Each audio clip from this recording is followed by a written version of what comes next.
সুপ্রভাত বন্ধুরা, আপনারা সবাই কেমন আছেন? পূর্ব মেদিনীপুর জেলার ছোট্ট একটি গ্রাম থেকে আমি এই ব্লগটি করছি। আপনাদের স্বাগত জানাই আমার এই ব্লগটিতে।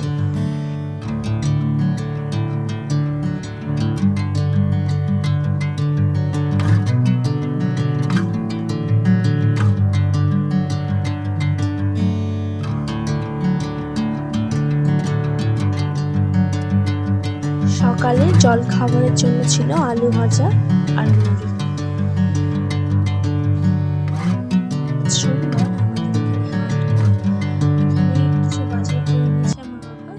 যেমন কুচি, পটল আমার মা রান্নার জন্য কিছু নিয়ে নিয়েছে, তারপর চিচিঙ্গা, কচু, বেগুন আর আম।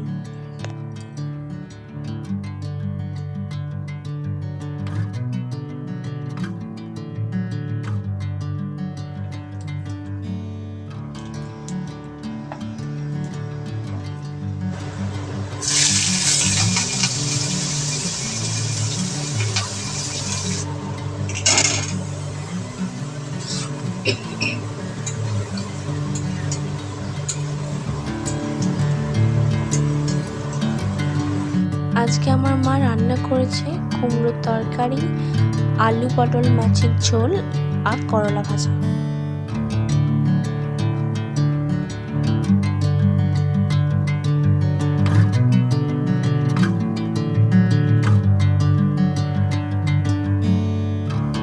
এই রান্নাঘরে এই পোকাটা দেখা গেছে আরশোলার মতো দেখতে, কিন্তু গায়ের রং সাদা।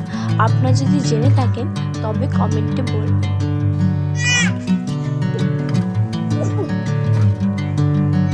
দেখার জন্য আপনাদের সবাইকে ধন্যবাদ এবং আমাকে লাইক, শেয়ার এবং সাবস্ক্রাইব করতে ভুলবেন না।